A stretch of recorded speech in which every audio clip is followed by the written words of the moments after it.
أعوذ بالله من الشيطان الرجيم. بسم الله الرحمن الرحيم. السلام عليكم ورحمة الله وبركاته. الحمد لله والصلاة والسلام على رسول الله وبعد. Khutba imetusisitiza kumuishi Mtume Muhammad sallallahu alayhi wa ala alihi katika yale aliyotuamrishia na yale ambayo aliopewa ujumbe na Allah kutukataza tukatazike. Laqad kana lakum fi rasulillah uswatun hasana, kwamba Mtume Muhammad amekuwa kwenu nyinyi ni kiigo kilicho bora. Kwa hiyo mafunzo yetu ya maisha ya kila siku tuyachukue kwa Mtume Muhammad sallallahu alaihi wasallam. Zaidi katika kutusalisha hapa amesoma aya ambayo ndio niichukue niunganishie katika khutba. Katika suratul Hashr ametusomea aya inasema, wala takunu kalladhina nasullaha fa ansahum anfusahum ulaika humul fasiqun, kwamba wala takunu kalladhina, kuna kafu ambayo ni adatu tashbihi, kwamba tusiwe katika wanaojifananisha nasullaha, na wale ambao wanaomsahau Allah.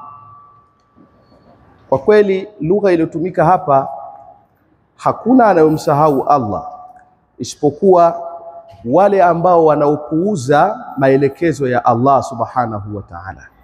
Fa ansahum anfusahum, na Mwenyezi Mungu subhanahu wa ta'ala na yeye akazisahaulisha nafsi zao wakajisahau. Falamma zaghu azagha Allahu qulubahum, pindi walipopotea na Mungu akapoteza nini? Nafsi zao. Kwa wala takunu kalladhina nasullah, tusiwi kama wale ambao waliosahau, waliojifanya wanapuuza na kuyaterekeza maelekezo ya Allah subhanahu wa ta'ala, ili asije kutupa mtihani Allah wa kuzisahaulisha nafsi zetu. Yani wewe mwenyewe unajisahau. Wama dhalamnahum walakin dhalamu anfusahum, hatukuwa dhulumu ila wao wenyewe walifanyaje? Walijidhulumu nafsi zao. Aya maudhui hii ambayo katika khutba ilikuwa ni pana sana, lakini mshika hizi aya mbili ambazo utizame dunia ya sasa tulionayo kwa mujibu wa Qur'an tukufu.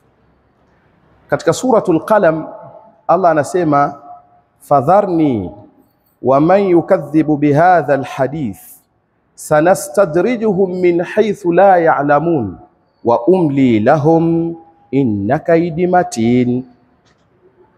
Itizame aya hii kwenye suratul Qalam. Kama una simu yako, emu ifungue msahafu alafu itizame vizuri hiyo aya inavyoeleza.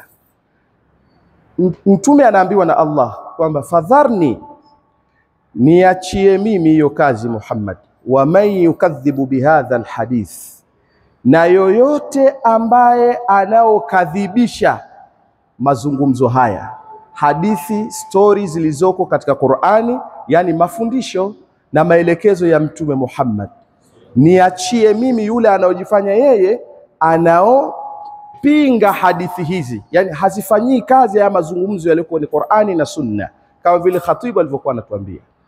Sanastadrijuhum, tutawapeleka hatua za kidogo kidogo, hatua za taratibu, min haithu la ya'lamun, tutawafikisha mahala ambapo wao wenyewe wajui walipo. Yani watu wanapoacha maelekezo ya Mungu, Mungu atatuchukua, tutafika mahala hata hatujijui tuko wapi. Aya hii ili uifahamu vizuri alichokuwa Mwenyezi Mungu anataka kutupasha hapa, kutueleza, akasema, falamma nasu ma dhukiru bihi fatahna alaihim abwaba kulli shay'in hatta idha farihu bima utu akhadhnahum baghtatan fa idhahum mublisun.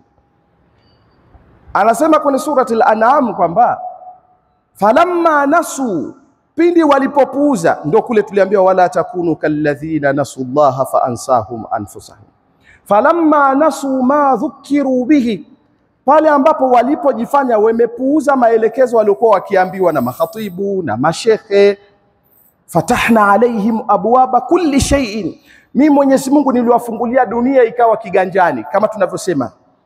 Yani Mungu anaelezea kuhusu kufunguka kwa dunia, watu watapoacha maelekezo ya Mungu, maelekezo ya mtume, fatahna alaihim abwaba kulli shay'in, tutawafungulia milango ya kila kitu, dunia itakuwa kiganjani. Hata idha farihu bima utu, paka pale watapokuwa wanafurahia yale tuliyowapa, sasa tutachokileta, akhadhnahum baghtatan, tutakuwa tunawashika ghafula, fa idha hum mublisun, watakuwa wanaishi maisha ya kukata tamaa, japo kila kitu wanacho katika dunia. Mtizameni maisha tunaishi, tuna kila kitu, lakini hamna mtu ana amani na nafsi yake, hamna mtu ana raha na nafsi yake, kwa sababu tumeshikwa. Tunaishi maisha ya kujikatia tamaa tu, kila mmoja hajiamini alipo.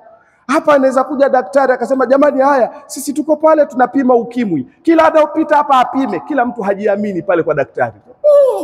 Yani yeye mwenyewe hana hakika na afya yake, hana hakika na hali yake, kwa sababu tunaishi maisha ambayo Mwenyezi Mungu ashatuweka katika mtihani.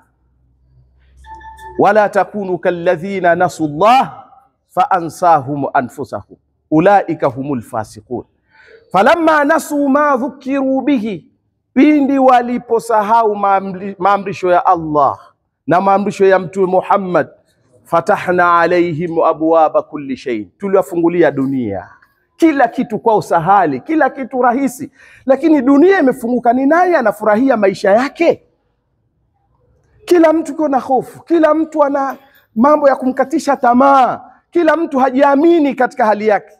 Ukiwa nacho tabu, ukiwa hauna shida, fa idha hum mublisun, tuko katika maisha ya kukata tamaa tu. Kila mtu, hata huyo tajiri unaomuona huko, unakuwa nje unamuona ana hela, ana uwezo, lakini yeye mwenyewe anaishi maisha ya kujikatia tamaa. Lau utakaa naye afu uzungumze naye, utashangaa akikuhadithia mambo yake, utasema nafuu ya mimi basi, kama ni hivyo nafuu ya mimi. Sanastadrijuhum min haythu la ya'lamun fa umli lahum, tunawapa muda, inna kaidi matin, adhabu zangu ni ngumu, hatuziwezi. Salama sisi turudi katika maelekezo na mafundisho ya Allah na mtume wetu Muhammad sallallahu alaihi wasallam.